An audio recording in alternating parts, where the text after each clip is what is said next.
everybody, and welcome to this episode of Barnabas, Sons of Thunder. I'm J.E. Bundy. And I'm Rarity. This week on Barnabas, we're going to be talking about the different ways each of us handle grief in our life, whether it's grief from death or just grief from an everyday situation. We want to help you find a healthy way to get through that. So thanks for tuning in, and enjoy this episode of Barnabas, Sons of Thunder. Hey everybody, welcome back to this episode of Barnabas, Sons of Thunder, episode 2. We're glad to be here. We're glad you joined us again for another adventure into the ridiculousness that this has become. Yeah, this has been lots of fun for us. We kind of want to explain why we do what we do. We just want to give people an opportunity to laugh, to relate to something. Hopefully something we say can make you think. Yeah. That can broaden your horizon about what you know. Yeah, we really want to give someone, we want to give some people a chance to laugh, something to think about. We want to be able to give you something to broaden your horizons. Even just some food for thought. You may disagree with us on something. Maybe some food for thought. Yeah, I mean, even if you disagree with us on something, that's healthy discussion. That's what it's all about. Yeah, so whatever you need this to be, we hope that we can be that for you. Yeah, whatever you need this to be, we hope that we can be that for you. Don't make me spill my drink. So, anyways, we are glad you're here. You might be able to tell that we are in a little bit of a silly mood. We at the end of your energy level, when you feel like you're getting to the point of exhaustion, all of a sudden I have found that there's a whole new level of energy that can be summoned, but it is pure ridiculousness. And we summon it this way. We go. I don't do it that way, but Rhett does do it that way. I just feel it. I just tap into it. It's just like flex, get the blood pumping. That's a weird flex, but okay. Oh, you are so lame. Speaking of weird flexes, we also noticed that y'all. I just want to introduce y'all to someone. Who? You know who I want? Thunder and lightning. I don't know why I fell for that. I thought he was going to introduce you to my daughter Katie, who's also in the studio. Katie, say hi. Hello. I don't know if you can hear that. She's very quiet, like a church mouse. But I hope your church doesn't have mice. We have lots of mice, probably. All buildings have mice. I don't know if that's true. My house doesn't. You'd be surprised. Go up in your attic. I guarantee you'll find rat poop and mouse poop. But I won't find them.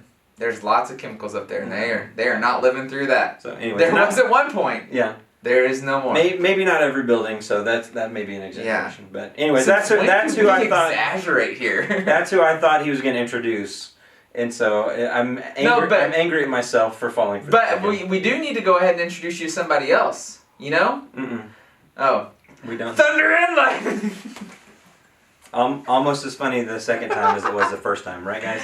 I have noticed, we're not necessarily comedians, but I do study comedy from time to time. Study it? What does that even mean? I like to keep up on which comedians are out and doing things and what their material's about and where their material comes from. I just love comedy.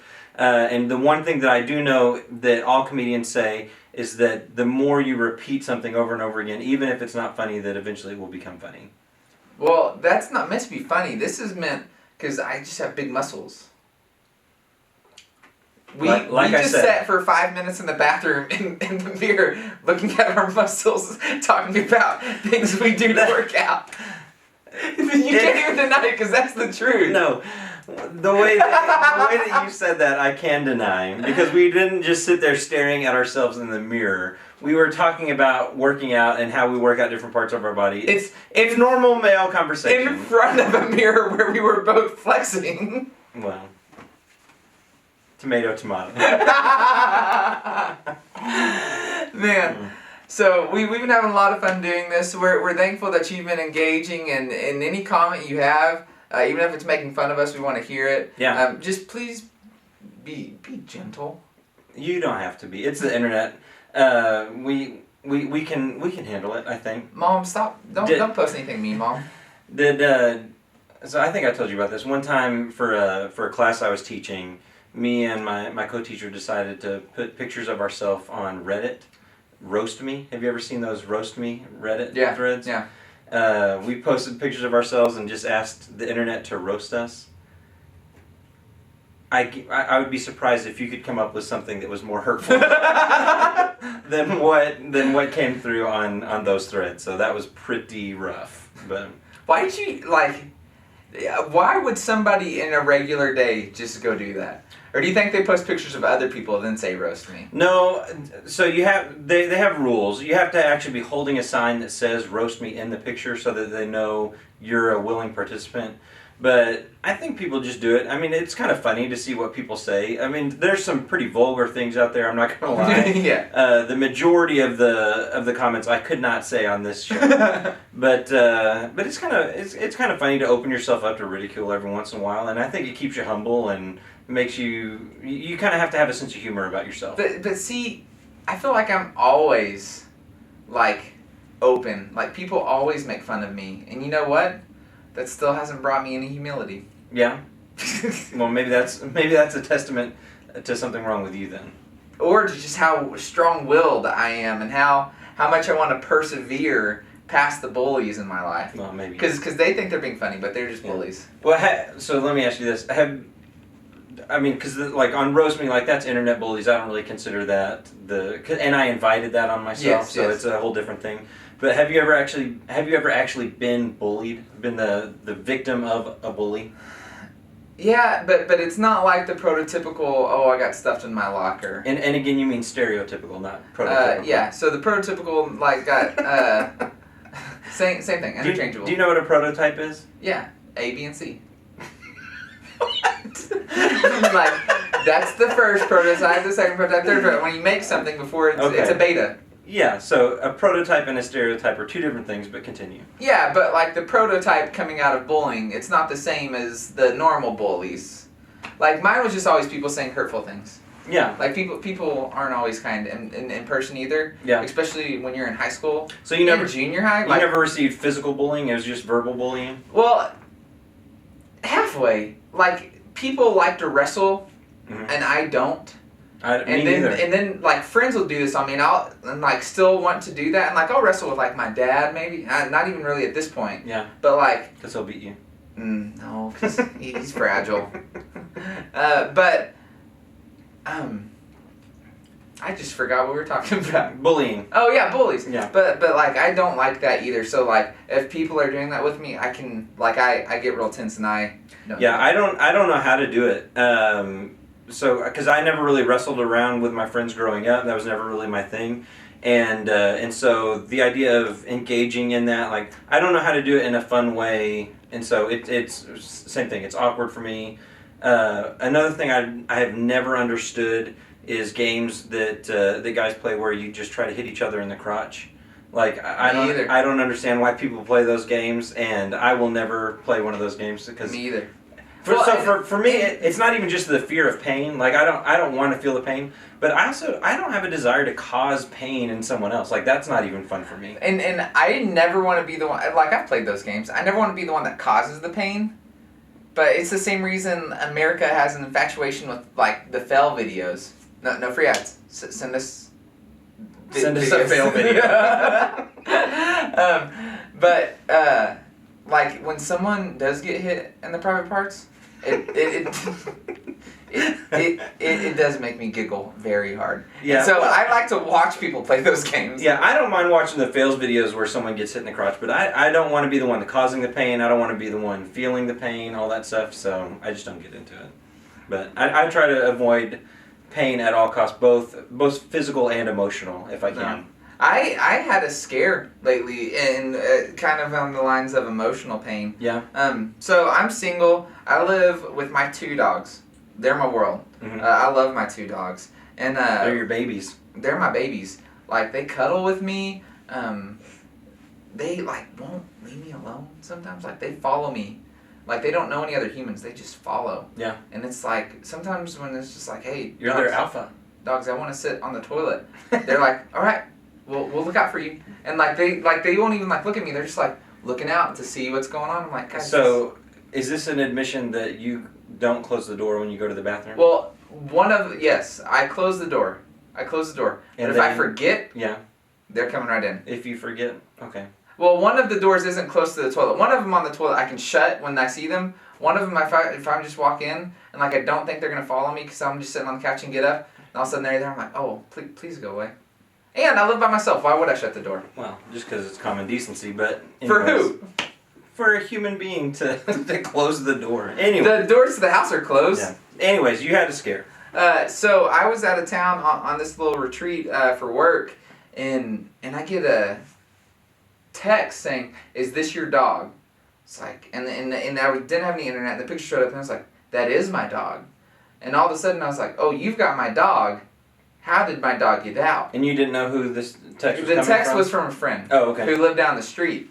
I was like, "Yes." And then all of a sudden, I didn't know if there was another dog, where my other dog was, if they were still in the gate, what would happen. And so, because the bigger one was the one that got out, so if the bigger one can get out, it means the little one surely could have as well. Yeah. So I start freaking out. I don't have any service. I'm in the bottom of this canyon. I'm in the middle of this session where I have to pull myself out and excuse myself, and I'm calling people left and right, left and right, left and right. But actually, they were actually, the small one stayed. Yeah. And when I got home and I looked at it, the gate looked like someone had kicked it in. Yeah. Just based off of weather. Because I know no one kicked it in because there's no lock on it. Like they could have just opened it. Yeah.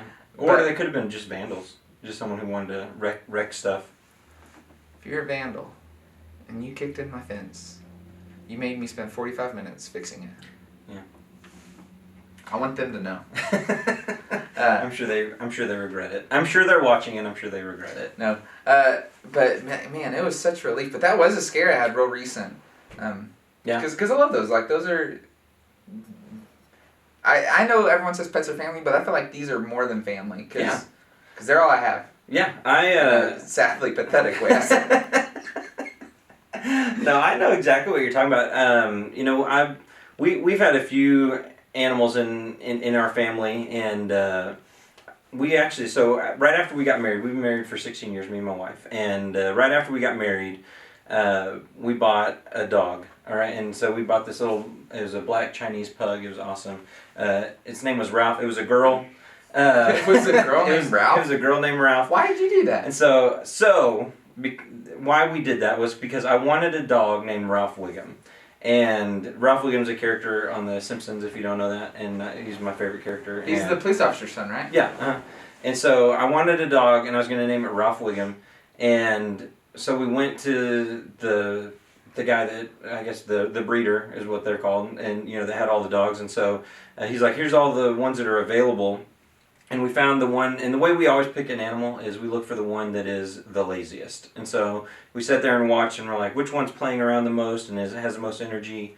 Okay, we don't want that one because that's too much work. And so the one that was just the most chill, relaxed dog, we're like, that's the one. But they only had females left in this litter. And so we're like, well, we want to name it Ralph though. And we're like, a dog doesn't know the difference between a boy's name and a girl's name. And so we just were like, well, we'll get a girl dog, name it Ralph. What if you really hurt Ralph's feelings? We didn't. She loved it. And so, but anyways, so we loved Ralph, and we had Ralph before we had kids, and so it was kind of the same thing.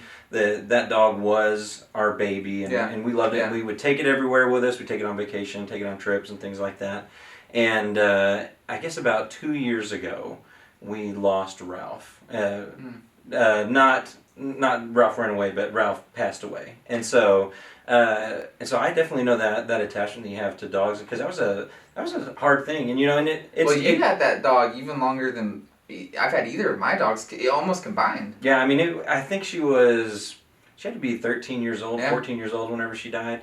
And it was really sad, and so we knew that she was getting up there in years, but we never really expected it. Yeah. And so I remember one night we were at the house, and she was walking, and then all of a sudden, just in the middle of a step, she just kind of laid over on her side, and I could tell that she was kind of had labored breathing, and so it was kind of hard. I was very, very emotional, and I just laid down next to her, and I just kind of pet her while she passed.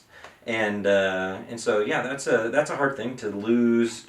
I mean, even an animal, that definitely not the same value or level as a human being. But here's this animal that I've loved for 13 years, and just to watch her pass away, it was a hard night. So yeah, and so I had a similar situation. Yeah. Not necessarily similar. This just has to deal with someone passing.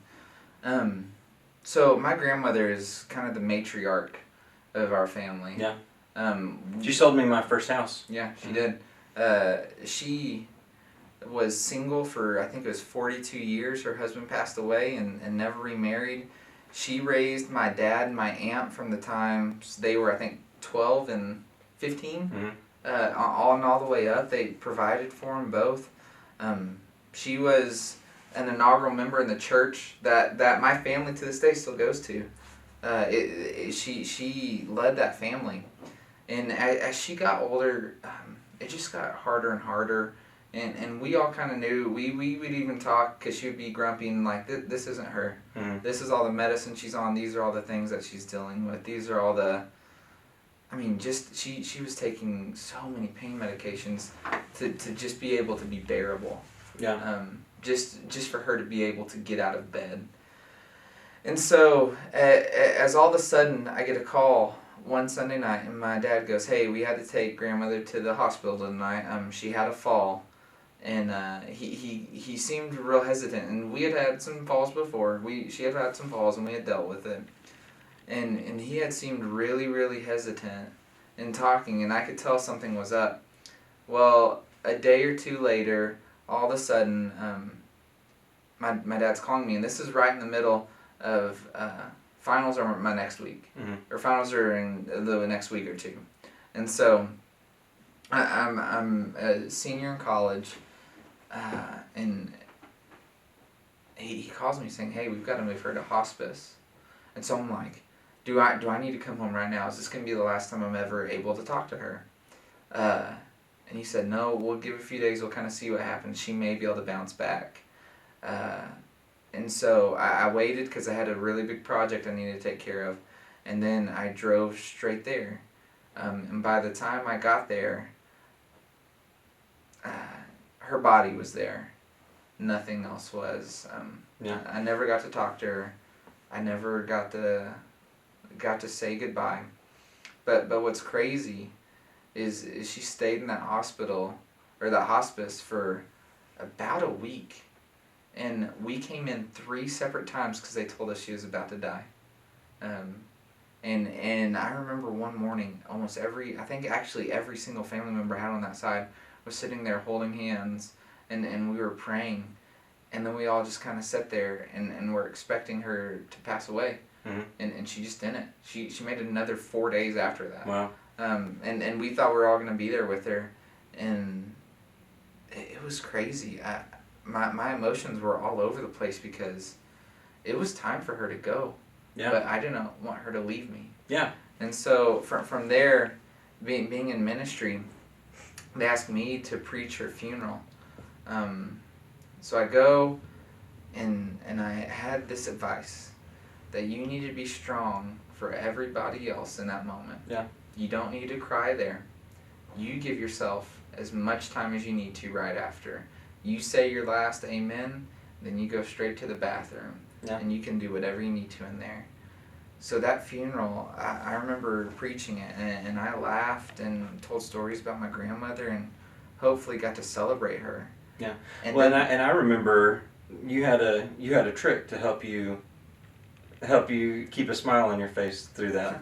I was preaching out of my grandmother's Bible, and my dad, my grandmother had a picture of my dad from like the 60s, yeah. And he has these shortest shorts on I'd ever seen, and so it was sitting there right. I just would look at that, and that kind of kept my emotions intact. Yeah, I remember just thinking that was really funny. So it worked. Yeah, and you did a great job. And then I made it to the bathroom. And I remember there's probably 4 or 5 people while I was in there just came in and hugged me and didn't say a word. Yeah. You were one of those people who met me in there. And one would leave, and then I'd still be sitting there crying, and someone else would come in. And it was just crazy. I had never really lost someone that important, and I didn't know how to go through it. Yeah. Well, and is that your family's first big funeral since? Yeah. I guess since you've been alive. Since I've been alive, that's my family's first big funeral. Yeah. So with with my family, I come from a really large family, and so my dad's the youngest of 12 brothers and sisters, and so we have a lot of family, and so we've had several funerals, and so I don't know how everyone deals with loss or deals with grief, but a Bundy funeral is a really fun funeral, and so I don't know if it's normal or if this is how everyone is, but. Not necessarily the funeral itself, but whenever we all get together, even though we're there because we're saying goodbye to someone that we love and we're sad, there's so much laughter at a Bundy funeral. And because what ends up happening is we all just sit around telling stories, and all the stories are funny memories because there's some real characters in the Bundy family. Yeah. And so I had an uncle who passed away several years ago, one of my dad's brothers, and he was a character. He was the character, Uncle Don, and he was just so funny. And I was just talking about this with my daughter yesterday. Actually, we were talking about Uncle Don, and he was just like this ultimate prankster his whole life. And so he had these pranks that always involved causing pain on other people, and whether it's like pulling hairs out of your arm or hitting you with his cane or stuff like that. Like he was just always doing these things, and it was just really funny. I thought it was like the perfect tribute to him at his funeral. Me and my cousin Nate and our kids were standing there, and they asked if we could go see the body. It was an open casket, and so we walked up there, and Nate's son said, "Can I touch him?" And Nate was like, "Yeah, just be careful, be respectful, but if you want to touch him, you can." And so his son reached into the casket and just touched his hand, and just instantly just, "Oh, it's cold!" and like freaked out and like was real. I'm like, "Shh, quiet." And so we had our own little funny moment there, and I just thought that's so perfect because that's what Don would have loved. He would have loved to know that he was able to pull one last final prank on someone to scare someone before it was all said and done. And so, and I know a lot of people grieve differently, and some people just kind of dwell in the sadness of it, and some people find peace and laughter of good memories. But I don't know that there's a right or wrong way. I think we all deal with it in different ways for sure. I think there is a wrong way, and it's when we grieve how other people tell us we have to grieve. Yeah. How other people who are grieving want us to react the same way. Mm-hmm. Some people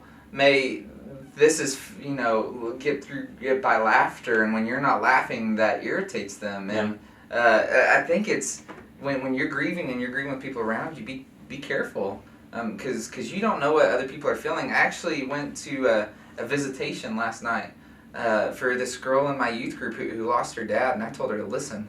Don't let anybody tell you how you have to grieve. You do what's comfortable. Because she was sitting there laughing and wanted to joke. Her 3 friends, who didn't even know her family that well, were just sobbing. And she goes, "I don't know what's wrong with them." So that's all right. You don't have to know what's wrong with them. Yeah. And you know what? Here in a few days, they may want to joke and you may want to do that. But that's okay. Yeah. But I think the important part is to be conscientious of grief. Mm-hmm. In your own life, let it happen if it needs to happen. Just the worst part of grief is bottling it up. Yeah, that's what I was going to say. More so than trying to fit someone else's expectation of how you have to grieve. The idea of not allowing yourself to grieve in any way, I think, is one of the more dangerous things. Yeah. To where you shove all that stuff down, and you're like, "I'm not going to feel it. I'm going to be strong." And there's a time where you make it through. Like you were talking about for the funeral, where you make it through, and you're strong for other people. But there's a time where you have to really let yourself feel the pain and feel the loss and experience that in some way. You can't be strong all the time. Mm-mm. Let someone be strong for you. There are people out there. Yeah. And so as we wrap up, we're so grateful. We're so grateful that you tune in. Maybe this isn't a season of grief right now. Maybe everything's going good. Maybe for some of you haven't really experienced that grief yet. Hopefully this is just something for you to remember to think back on and keep in touch with. Know that there's always tomorrow, and know that you're good. that you are a good person. Yeah, and if it's not a time for grief, enjoy the good times. And, Celebrate. and celebrate, and don't just dread what's coming, because we're all going to face grief at some point. But enjoy the good times while you have them, and then when the bad times come, enjoy that too if you can, and find a way to embrace the pain. And I think one of the beautiful things about sadness is that if you're sad over a loss, then that means that a relationship really mattered. And so I think that's what's happening in a funeral is you're grieving the loss of a relationship that really meant something to you. So and so we thank you for tuning in to episode number 2 of Barnabas Sons of Thunder. We look forward to seeing you next time. If you have something you'd like to say, please leave it in the comments below. Yeah. Thanks a lot. We'll see you. Bye-bye.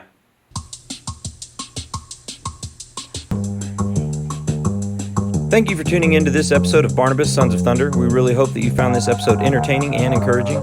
We really do appreciate all of you who decided to tune in and spend a few minutes with us. If you'd like more, you can find us on YouTube, iTunes, and Spotify.